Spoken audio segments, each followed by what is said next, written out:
Democracy, a political idea that says that the public should govern the society, not an individual or group of individuals. But people have diverse opinions, so who do we listen to? Then majority gets the favor because they are the majority. So we can say that democracy is a rule of majority. A majority agrees upon something, it gets imposed upon the rest. But how successful is modern democracy in giving justice to everyone? Let's look at some examples around the world. India, a country that is proud of its democracy, has 80% of Hindu population. Many of them are extremists who have been committing crimes against minorities since the day India got its independence. But why do Indian Hindus hate minorities so much? In 1985, my mother was hospitalized and needed blood. There were no blood banks. You matched the blood and got a transfusion. My mother told my father to not get blood from any Muslim. That's how my family is. Hindus feel they're losing demographically, even within the context of India, which is the only country which has a Hindu majority, where there are 50 Muslim majority countries, 100 Christian majority countries. So if you do not protect your culture and heritage in the one country where you are a majority, then I think you're going to lose the battle in terms of protecting what you've inherited from the past. So this is the broader context in which all this hate is happening. Crimes like harassment, Muzaffarnagar, where a school teacher allegedly encouraged class students to slap an 8-year-old child, their classmate, who was a Muslim. Rape. In May, a Hindu mob paraded naked 2 Christian women. One had been reportedly gang raped. Today, a shocking video emerging from Sitapur in Uttar Pradesh. A Mahant openly issuing rape threats to Muslim women as a crowd cheered. The police officers watching the whole thing unfold as mute spectators.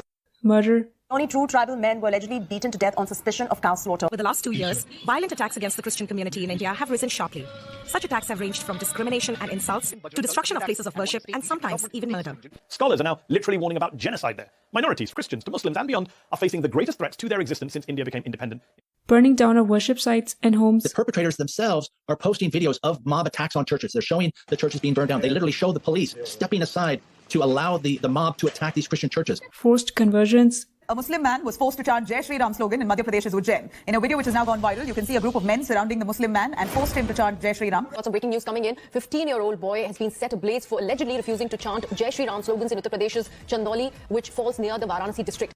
Blaming minorities for literally everything. Muslims have been sort of demonized as carriers of the virus because there was a meeting of Muslim sort of religious get together, and everybody said, oh, that's the big cause of it. But of course there were all kinds of religious gatherings of Hindus and Muslims and everybody else, and it's just sort of one more way in which the Muslim minority has been persecuted in India at the moment, which is sort of adding to the humanitarian problems that already exist. Online violence.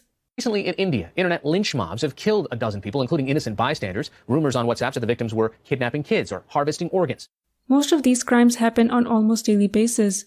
But what does authorities do about it? Current ruling Hindu Nationalist Party BJP has adopted policies that systematically discriminate against minorities, with leaders giving hateful speeches,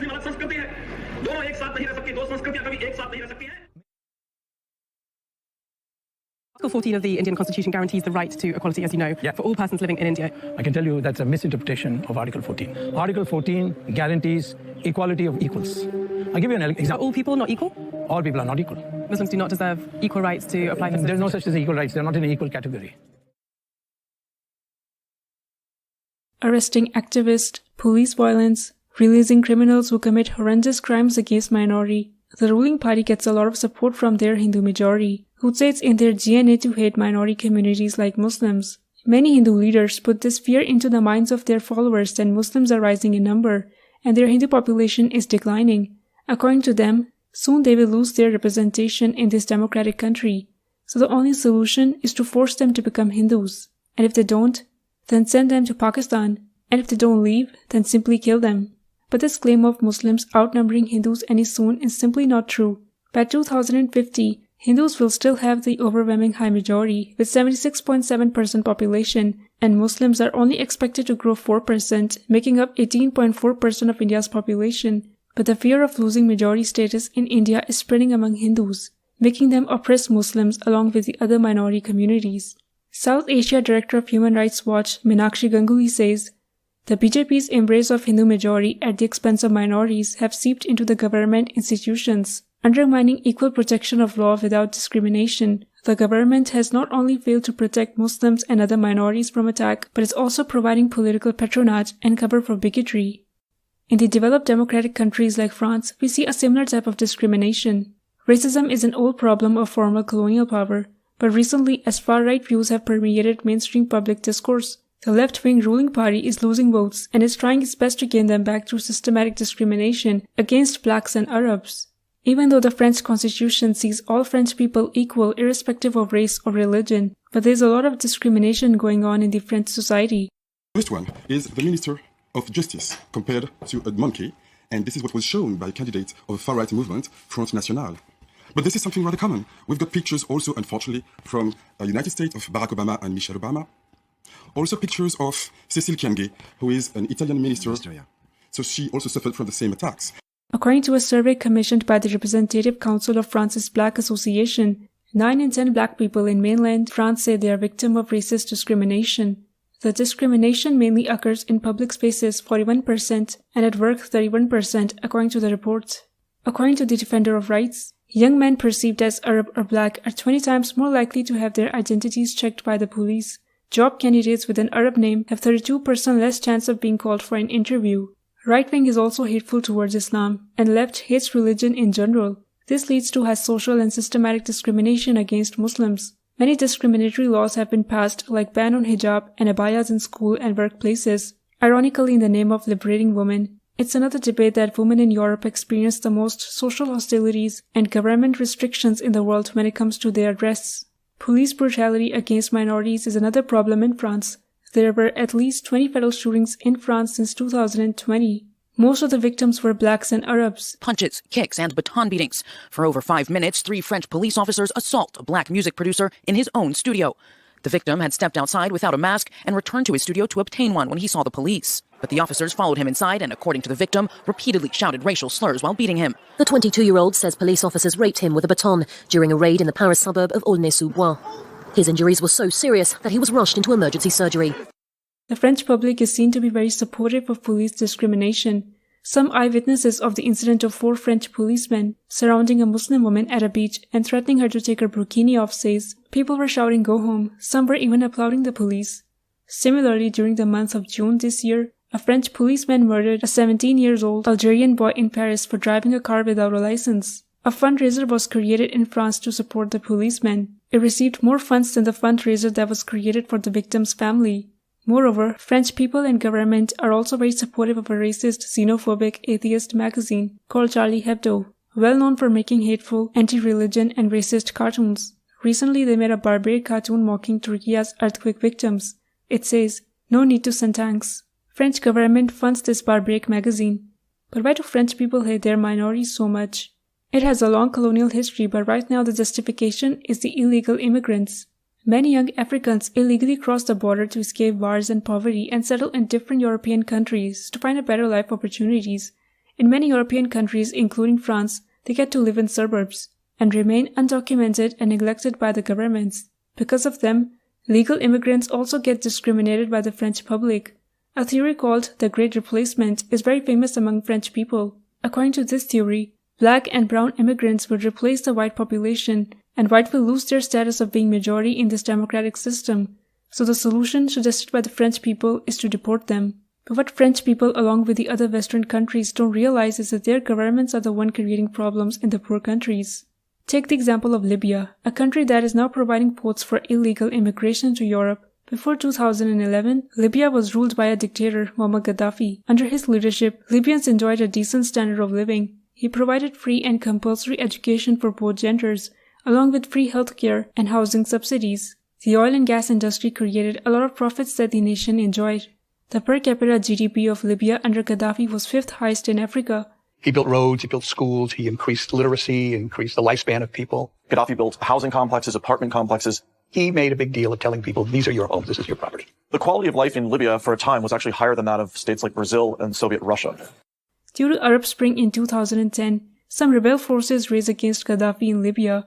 These rebels were not powerful enough to take the dictator down, but what happened was that the former French president Nicolas Sarkozy was advised by his advisor, Bernard Henry Lévy, to take advantage of the situation that will give him access to Libya's oil and gas.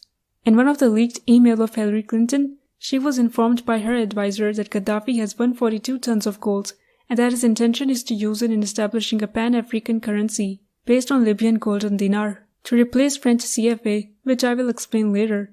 It further says French intelligence officers discovered this plan shortly after the current rebellion began.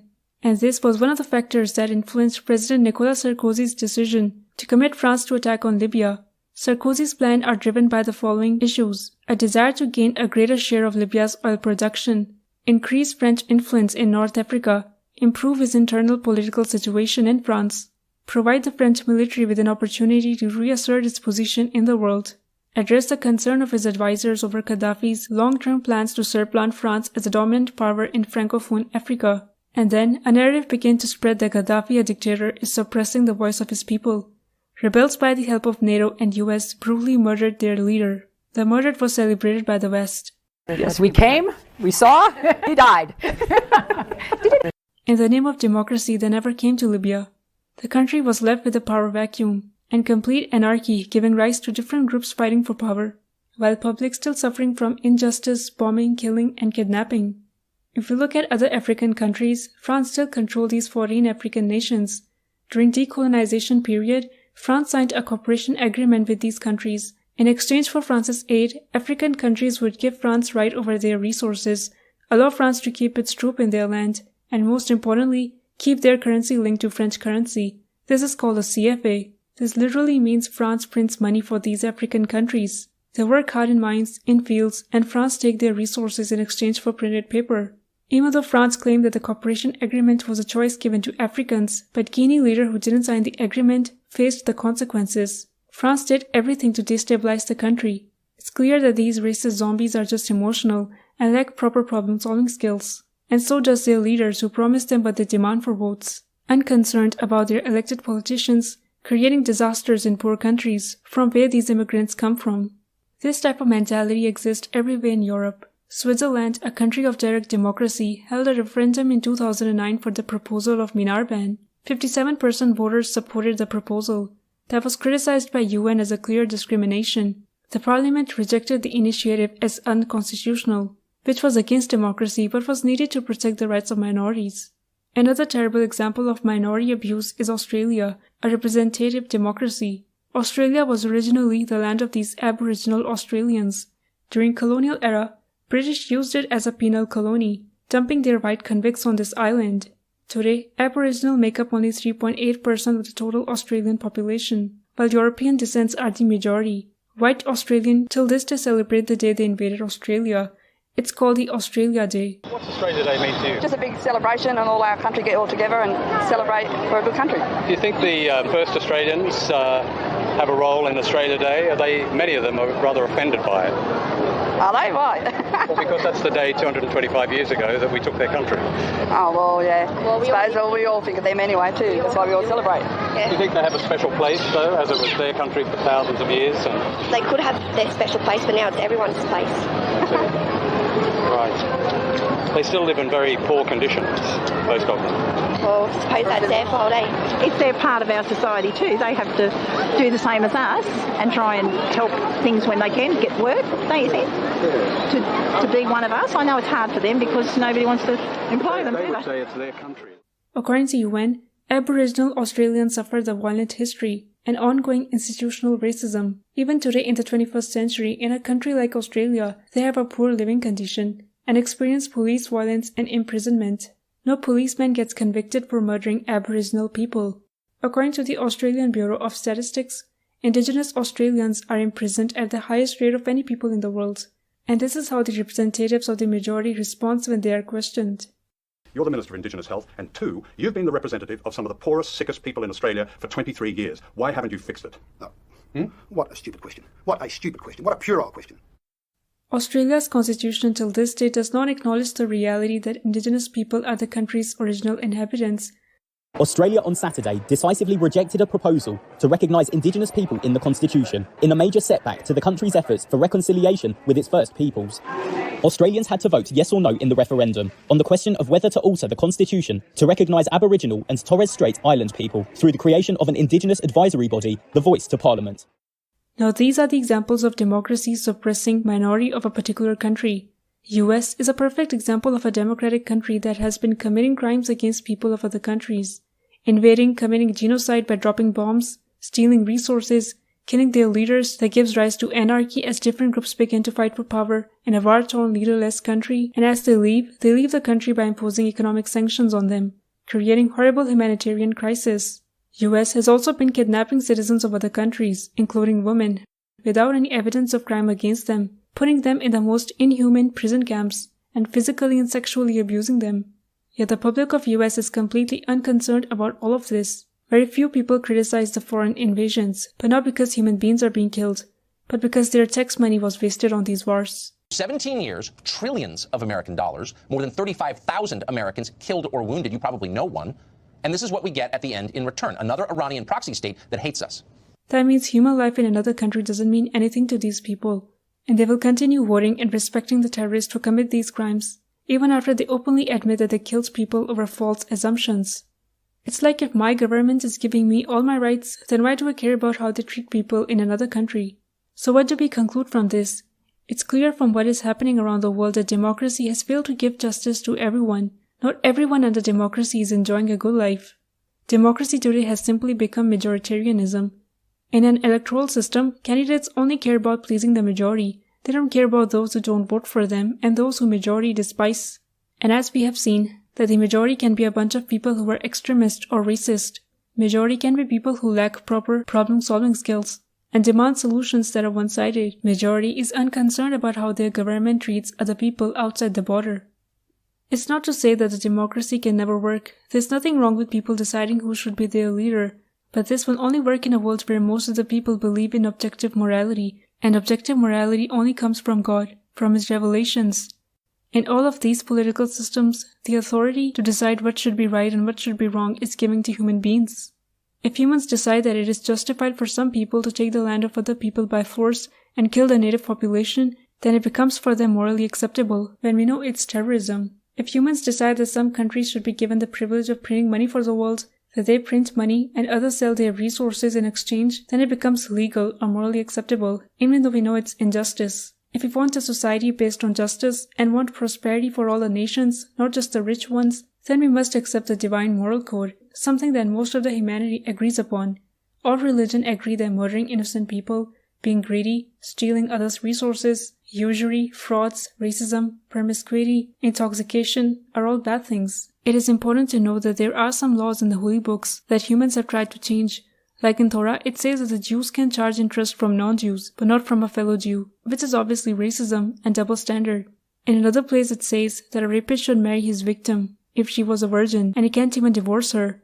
Because of these human changes, Allah sent us a final law, Quran, and this will be protected from human interference. In a political system that Allah gave us, Khilafah, which means vicegerency, and which a 20th century scholar Abu Ala Maududi called theodemocracy, the government and the majority of the voters both believe in the divine moral code and believe that if they violate the command of Allah, they'll face terrible consequences in the next life. With that in mind, what Allah declared forbidden, haram, becomes illegal, and what He declared permissible, halal, becomes legal. No one has the authority to change or violate this code. If a public finds out that the elected government is breaking any divine law or is adding something in the constitution that goes against it, the public has a duty to stop them, and if they don't listen, then force them to leave their position. Similarly, if the government finds out that the public is demanding something forbidden to be made legal, then they should reject their demand, and if they create a problem, then they must be forced to stop. Khilafah should not be confused with the clerical theocracy of Europe that gives full sovereignty to clergy, that if clergy says earth is flat and is few thousand years old, then you must accept it. If clergy calls for crusades, mass murder of innocent people, then you must believe it's coming from God. You cannot even question whether they even exist in the Book of God or not. Even today we can see Vatican Church saying things that goes against the Book of God. Back then people were even discouraged from reading the Bible. Common people didn't even have any access to it. But in this system, religious education is encouraged, so that public knows when their leaders are violating the command of God. A true Khilafah shouldn't also be confused with these pseudo-Khilafah systems. These were actually hereditary monarchy, so the right to rule only belongs to one family. In Khilafah, anyone eligible has a right to become Khalifa, and most of the people give him bay'ah, pledge of alliance. This is how the rightly guided caliphs were elected. So Khilafah in some sense is similar to democracy, that people can choose their leader, but no one would have a right to make a legislation that goes against the moral principles given to us by God. Just like everything in the universe follows the divinely ordained principles, atoms, galaxies, trees, our own bodies, and appear to be in a great harmony, similarly these moral principles are made for us, to organize the human society in the best way possible. Deviating from these laws will result in chaos. just like if the particles in the universe deviate from their fine-tuning. Thank you so much for watching.